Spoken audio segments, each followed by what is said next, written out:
కాంగ్రెస్ వాళ్ళు మిమ్మల్ని 2 ఏళ్ళు ఇబ్బంది పెడతారు, ముందే చెప్తున్నాను నేను. అలంపూర్ ఐజా వాళ్ళు కౌన్సిలర్లు మీరు గుర్తుపెట్టుకోండి, 2 ఏళ్ళు ఇబ్బంది ఉంటుంది.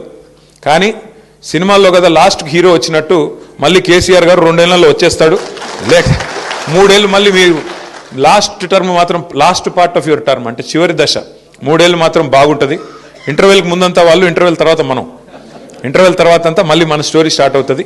ఇంటర్వెల్ దాకా ఏముంటాయి, కష్టాలు ఉంటాయి కదా, అవి కొన్ని ఉంటాయి. ఇంకా మీకు ఫోన్లు వస్తాయి, ఇంకా అను వచ్చేయండి మీరు వచ్చేయండి కాంగ్రెస్లోకి, ఏం చేస్తారు మీరు ఆడుండి, అభివృద్ధి చేస్తాం, గడిది గుడ్డు చేస్తామని చెప్తారు.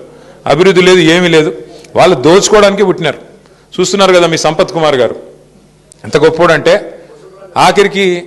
ఆఖరికి ఆడ స్థానికంగా ఉండే కాంట్రాక్టర్ ఎవడు రోడ్డు పని ఏదో చేస్తున్నాడు ఆడ, ఆయన పోయి కాంట్రాక్టర్ అధికార పార్టీ నాయకుడి మీద, all India Congress committee secretary మీద ఆయన పోయి కంప్లైంట్ ఇచ్చినాడు, పోలీస్ కంప్లైంట్. 8 కోట్లు అడుగుతున్నాడు, యాడికెళ్ళి పని చేయాలి, నేను ఇంకా ఉన్నాయంతా వీళ్ళు ఉడుచుకొని పోతే మేమేం పని చేసేది, యాడికెళ్ళి చేస్తామని చెప్పి మీ స్థానిక కాంగ్రెస్ నాయకుడు మాజీ ఎమ్మెల్యే మీద కాంట్రాక్టర్లే బాహాటంగా దోపిడీ చేస్తున్నారు కాంగ్రెస్ వాళ్ళు.